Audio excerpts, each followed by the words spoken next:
Assalamu alaikum, barkanmu da ƙara kasancewa cikin channel ɗin mai albarka Usainul Khairi Tech.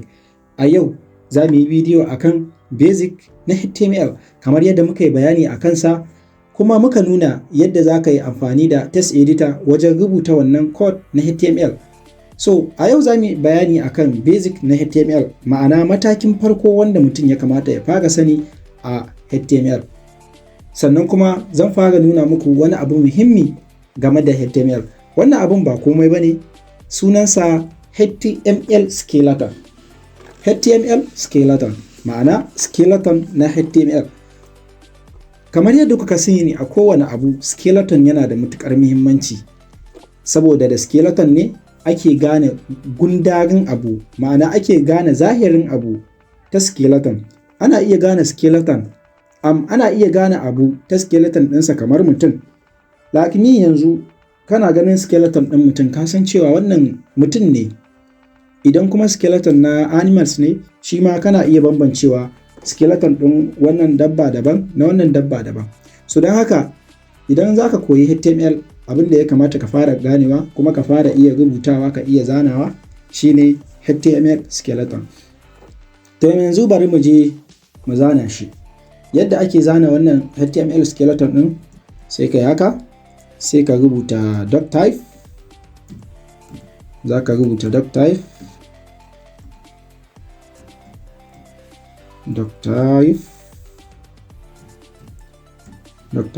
kana rubuta doctype sai ka ba da space, sai ka rubuta HTML, sai kuma ka rufe, sai kuma ka ƙara buɗe wani tag ɗin, sai ka rubuta HTML again.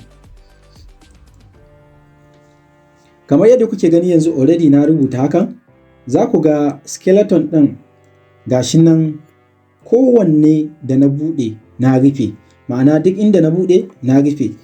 Wannan HTML ɗin gashi na buɗe wannan tag ɗin, gashi anan na rufe shi. Body na buɗe gashi na rufe shi. Head na buɗe gashi na rufe shi.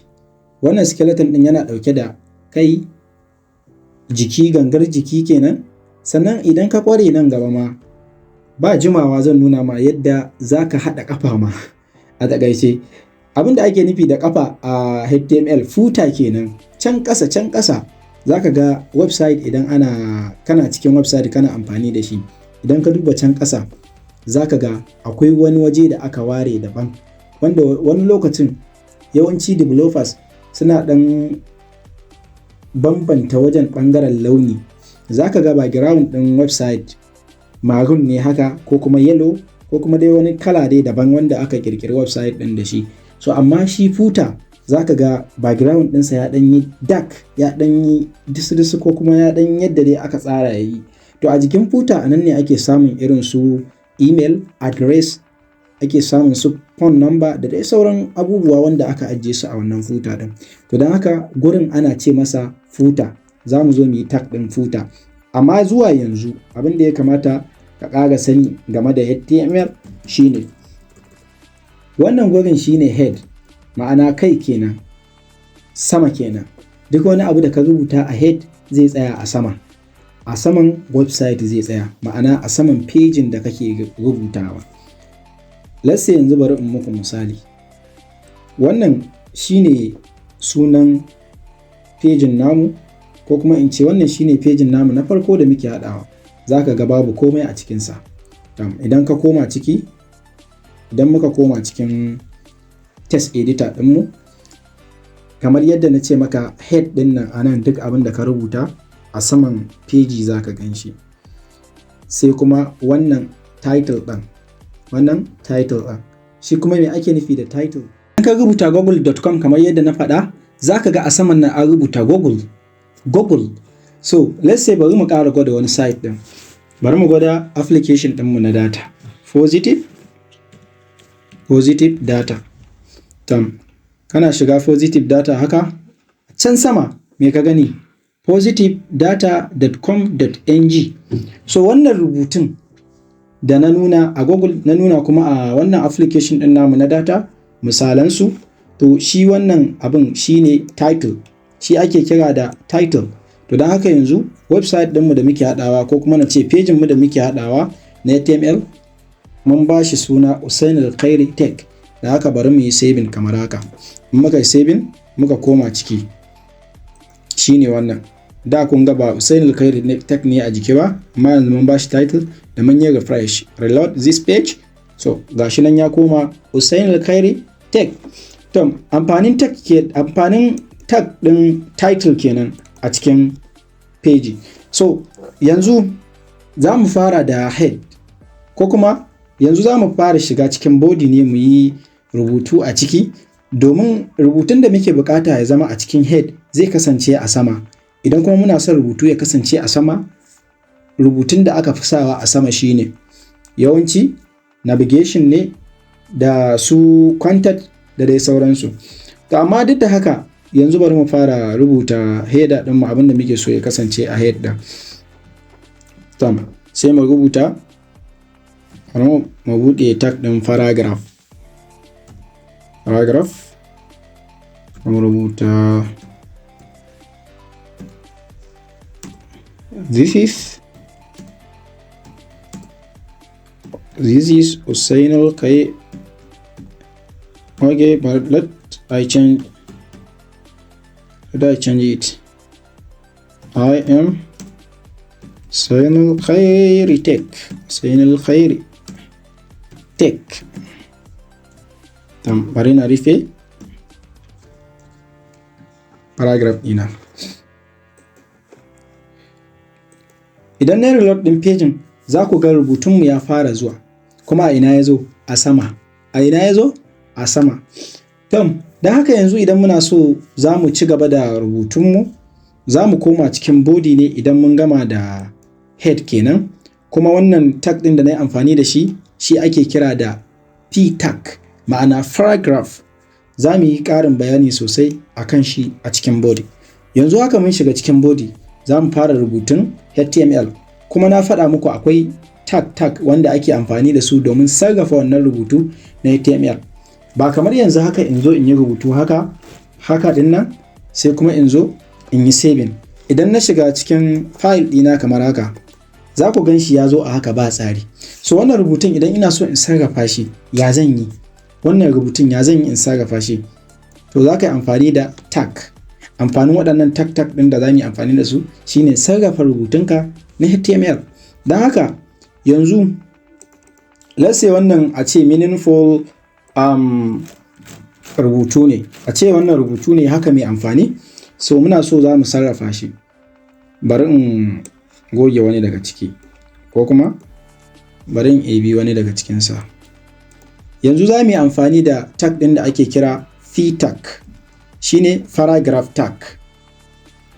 Ga yadda ake rubuta shi. Haka shine buɗe shi. Haka shine buɗe tag ɗin.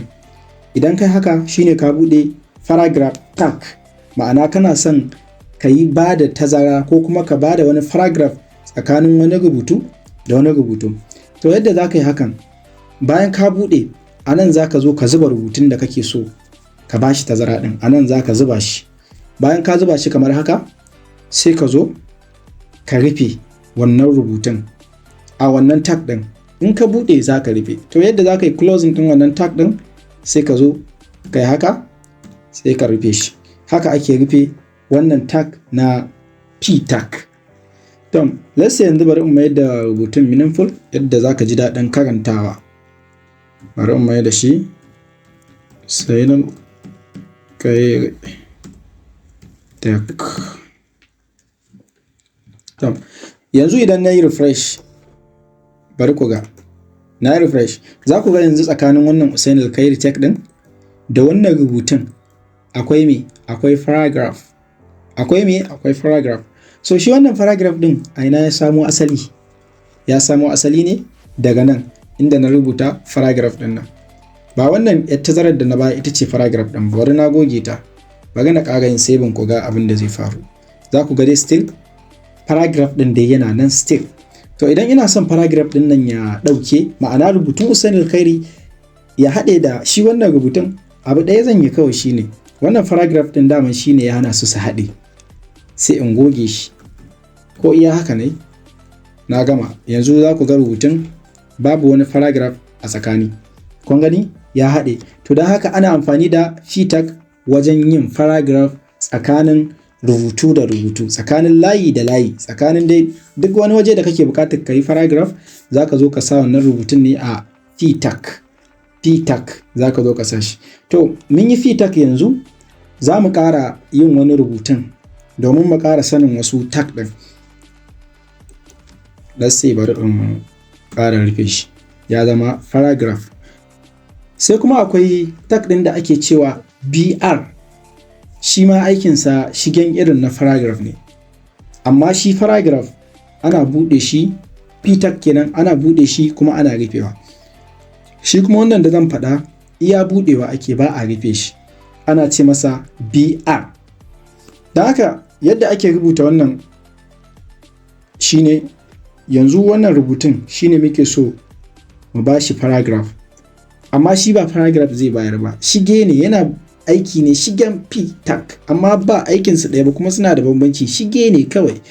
To don haka yana breaking ɗin layi ne zuwa two line, ma'ana yana sakko da rubutun sama ya raba shi biyu, sai breaking ɗin shi kamar dai block haka dai ka raba abu biyu.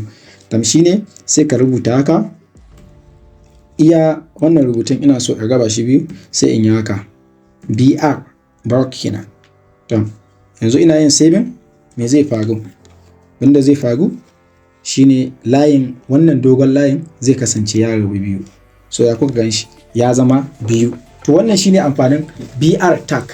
Sai kuma abin da na gaba da ya kamata ka ƙara sani shine a yayin da ka zo za ka rubuta rubutu a cikin wannan text editor din na, za ka yi rubutu akan HTML, za ka tsara website ɗinka ya kyau.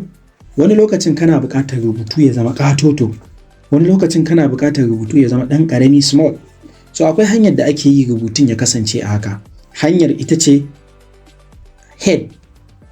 Ana cewa sunan tag ɗin h1, h2, 3, 4, 5, 6 sun fara daga 1 to 6. Da haka yanzu bari mu rubuta su sannan kuma kowanne za ku ga bambancinsa.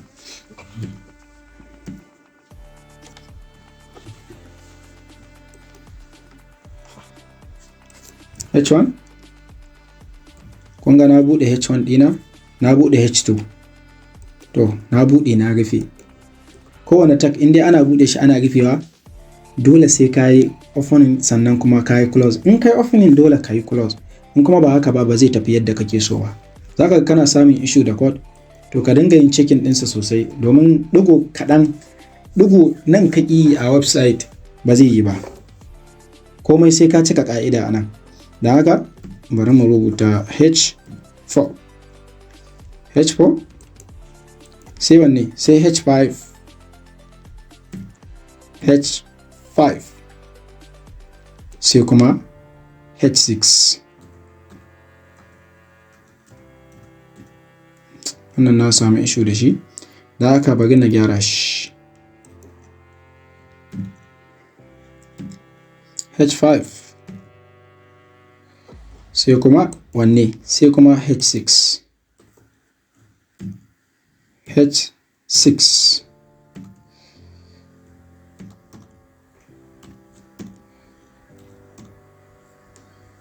so kamar yadda na faɗa muku waɗannan tag ana amfani da su domin sarrafa rubutu, ma'ana rubutun ya kasance ƙatoto ko kuma ya kasance ɗan ƙararrami ko kuma ya kasance babba ko ya kasance tsaka-tsaki, duk za ka yi amfani da wannan tag domin ka sarrafa wannan rubutun. To yanzu wani rubutu ne da mu wanda muke so mu gwada, shine bari mu gwada da Hussainul Khairi Tech as usual. So don haka bari na yi pasting ɗinsa a nan. Kun ga nan na buɗe tag ɗina na na H1, sai na rubuta rubutun da nake so ya yi girma, sai na sa shi a nan. Sai nan ma na ƙara buɗe H2 ɗina, nake so rubutun ya kasance kamar H2, sai na sa shi nan ma na buɗe, sai na sa shi, sai nan ma na buɗe, sai na rubuta shi, sai nan ma na buɗe, nan ma sai na rubuta shi. To kamar yadda na yi da a sama, haka zan zo in ƙara maimaitawa a ina a ƙasa.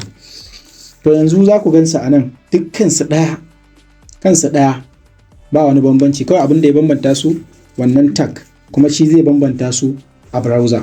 Da haka yanzu sai ka yi saving kamar haka. Bayan ka yi save sai mu koma cikin file ɗinmu, ma'ana cikin page ɗinmu da muke rubuta wannan code. Sai mu yi refresh, mu yi reloading the page. To muna yi za ku ga gashi nan rubutun yadda ya kasance. Wannan ita ce H1, wannan H2, H3, H4, H5, H6. So yanzu wanne ne ya fi kankanta a cikinsu? H6. Kaga idan kana son rubutun ka ya kasance ɗan ƙararrami sai ka mayar da shi, sai ka sa shi a cikin tag mai suna H6. Idan kuma matsakaici kake so sai ka sa shi a irin tag mai suna H3. In kuma can na kusa da ƙarshe kake so dai sai ka zaɓa ka darje, kowanne kasa zai yi. Da haka idan kuma rubutunka kake son ya zama ƙatoto, ya zama babba, sai ka sa shi a H1. To da haka ta haka ne za ka yi amfani da su wannan tag wajen sarrafa waɗannan rubutun. Bayan wannan akwai kuma tag ɗin da ya kamata ka ƙara sani domin ka ci gaba da gina website ɗinka, ka ci gaba da gina pejinka yi kyau ya zama beautiful website. Mu haɗu a bidiyo na gaba. Idan wannan bidiyo ya burge ka, kar ka manta ka danna mana alamar like. Idan kuma baka mana subscribe ba, ka yi subscribing ɗin wannan channel domin samun sababbin shirye-shiryenmu akai-akai.